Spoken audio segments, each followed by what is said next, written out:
साफ तौर पे ये समझ लें, भाजपा के लोग साफ तौर पे ये समझ लें, ये जो जनादेश है ये बदलाव का, अगर थोड़ी सी भी अंतरात्मा नैतिकता नीतीश कुमार जी में बची होगी तो ये जो कुर्सी पर बैठने का जो शौक है कहीं ना कहीं से उनको जनता के इस फैसले का सम्मान। कौन कहता है बाजी को मारे हो तुम, जंग जीता है मंडल, जंग हारे हो तुम। नमस्कार, मैं हूं नीरज पटेल और आप देख रहे हैं नेशनल जनमत। जी हां, आपने बिल्कुल ठीक सुना। बिहार के चुनाव में भले ही नतीजे भारतीय जनता पार्टी और एनडीए के पक्ष में दिख रहे हो, लेकिन हकीकत यही है कि बिहार में एक बार फिर से मंडल की राजनीति की, धर्मनिरपेक्षता की राजनीति की और सामाजिक न्याय की राजनीति की जीत हुई है। ओवरऑल जिस तरह के आंकड़े बिहार से निकल करके सामने आ रहे हैं, उसमें यह बात पूरी ताकत के साथ कही जा सकती है कि तेजस्वी यादव इस पूरे राजनीतिक घमासान में एक बिहार के नए नेता और हीरो के तौर पर स्थापित हो चुके हैं। अपनी इस पूरी बात को आंकड़ों के साथ आपको समझाऊंगा, लेकिन इस पूरे रिजल्ट के बाद तेजस्वी यादव ने जो पहली कॉन्फ्रेंस की वो इतनी सधी हुई प्रतिक्रिया के साथ दी थी कि तेजस्वी यादव आखिरकार अपने मुद्दों पर अभी भी टिके हुए हैं। भारतीय जनता पार्टी को घेरते हुए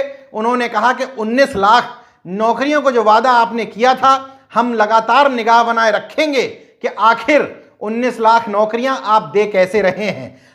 कुल मिलाकर के 31 साल के तेजस्वी यादव ने इस प्रेस कॉन्फ्रेंस के माध्यम से तमाम सारे सामाजिक न्याय की बात करने वाले बुजुर्ग नेताओं को नसीहत दे दी है। जरा प्रेस कॉन्फ्रेंस के मुख्य अंश सुनिए।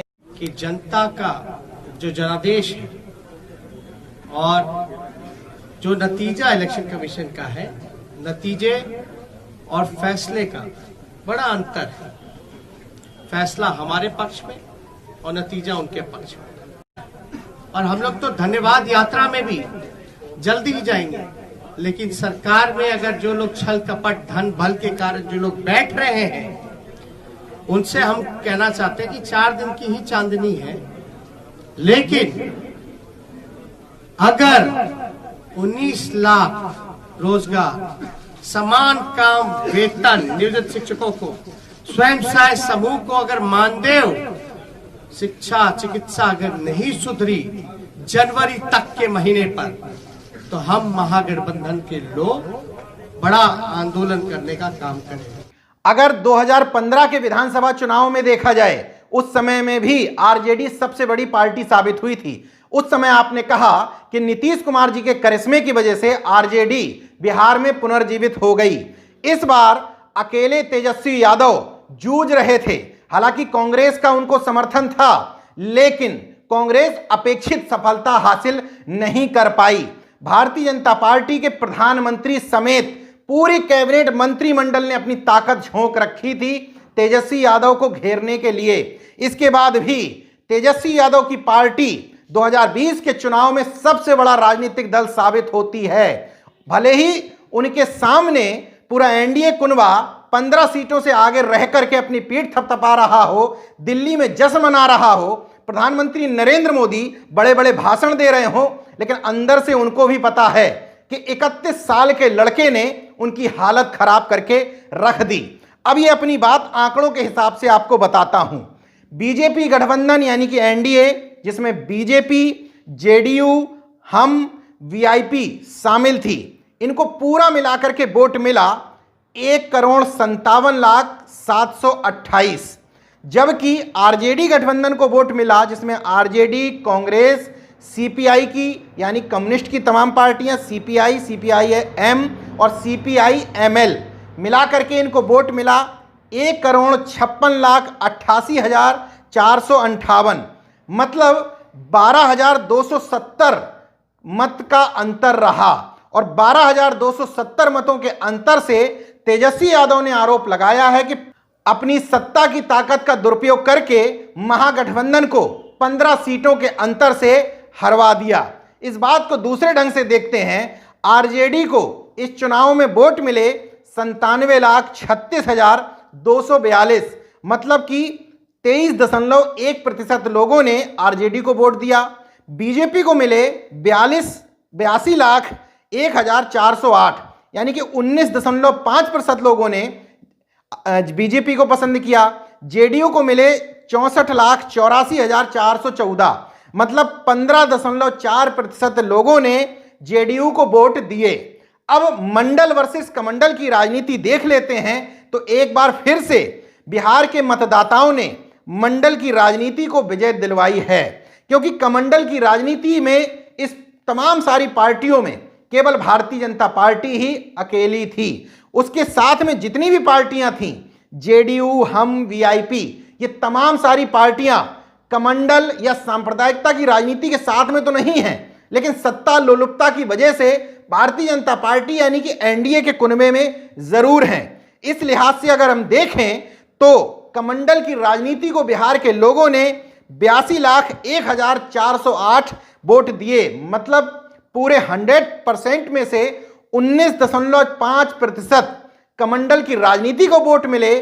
बाकी तमाम सारे वोट मंडल की राजनीति को नसीब हुए। मतलब कि ये चुनाव मंडल की राजनीति की बात करने वालों, बहुजन राजनीति की बात करने वालों, धर्मनिरपेक्षता की बात करने वालों, सामाजिक न्याय की बात करने वालों के लिए एक नसीहत है। सोचिए कि अगर तमाम धर्मनिरपेक्ष ताकतें, सामाजिक न्याय की बात करने वाली ताकतें या मनुस्मृति के विरोध में काम करने वाली ताकतें एक साथ काम कर रही होती बिहार में, तो चुनाव परिणाम पिछले चुनाव की तरह ही रहता, जिसमें भारतीय जनता पार्टी जेडीयू और आरजेडी गठबंधन के आगे नतमस्तक थी। दूर दूर तक उसका कहीं पता नहीं था। अगर हम कांग्रेस की भी बात करें तो बिहार के मतदाताओं ने कांग्रेस को तो नकारा है, केवल 19 सीटें दी हैं, लेकिन आरजेडी या सामाजिक न्याय की बात करने वालों को नहीं नकारा।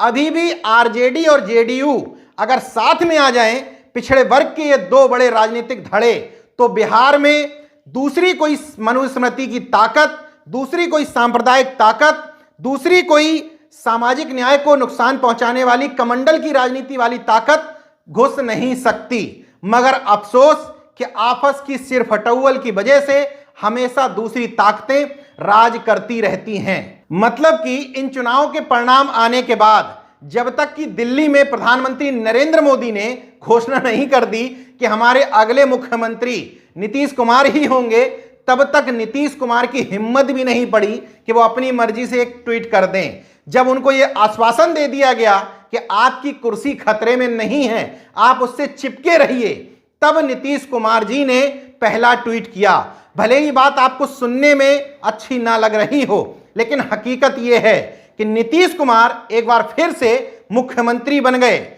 चौथी बार। लेकिन बिहार के नेता के तौर पर पहले लालू यादव, अब उनके लाल पूरी तरीके से स्थापित हो चुके हैं। चुनाव परिणाम भी इसकी गवाही दे रहे हैं। बल्कि भले ही नतीजों को आप अपने पक्ष में लेकर के उनकी अलग तरीके से व्याख्या करके अपने आप को बताने की कोशिश कर रहे हो कि जनादेश आपके साथ है, जबकि हकीकत यह है कि जनादेश पूरी तरीके से आरजेडी या ये कह लें कि मंडल की राजनीति के साथ में था। इसके लिए कुछ और आंकड़े आपके पास रख देता हूं।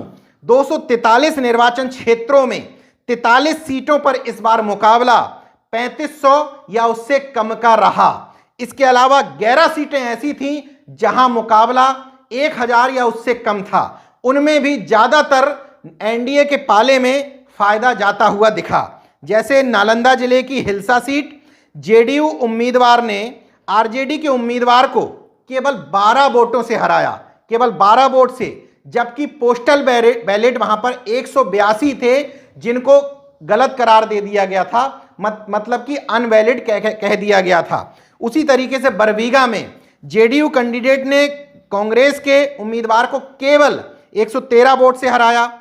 भोरे विधानसभा में जेडीयू के सुनील कुमार ने सीपीआई एमएल के जितेंद्र पासवान को 462 वोटों से हराया।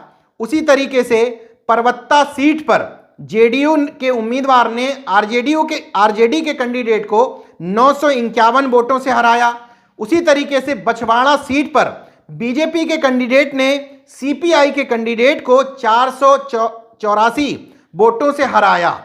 ऐसा नहीं है कि ऐसे उदाहरण नहीं है जिसमें आरजेडी के कैंडिडेट कम मंत्रों से नहीं जीते, बिल्कुल जीते हैं। रामगढ़ सीट पर आरजेडी के उम्मीदवार ने बीएसपी के उम्मीदवार को 189 वोटों से हराया।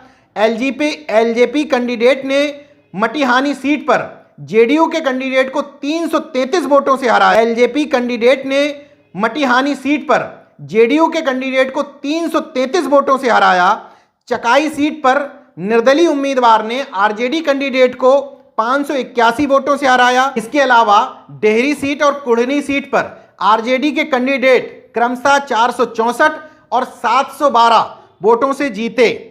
अंतिम सीट बरवरी सीट, जहां पर सीपीआई के कैंडिडेट ने बीजेपी के कैंडिडेट को 770 वोटों से हराया। मतलब अगर आप प्रतिशत के हिसाब से देखें तो इसमें भी एनडीए कुनवा कम सीटों के अंतर में फायदे में नजर आ रहा है। लेकिन ऐसा नहीं है कि बिहार चुनाव परिणामों के बाद आरजेडी या तेजस्वी यादव को कुछ सीख और नसीहत लेने की जरूरत नहीं है, निश्चित तौर पर लेने की जरूरत है। अभी भी उनके ऊपर जो चुनिंदा जातियों को प्रश्रय देने के आरोप लग रहे हैं उससे बाहर निकलना पड़ेगा। जीत का अंतर इतना ज्यादा रहे कि उसमें मामूली हेर फेर हो भी ना पाए, वही असली सामाजिक न्याय की, धर्मनिरपेक्ष ताकतों की जीत होगी।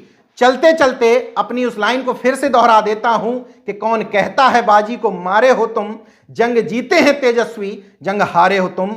जय विज्ञान, जय संविधान, जय लोकतंत्र। धन्यवाद। तो अगर आपने मेरा YouTube चैनल सब्सक्राइब नहीं किया तो प्लीज़ सब्सक्राइब कर लें और उस बेल आइकन पर जरूर क्लिक करें, जिससे जो मेरे न्यू वीडियो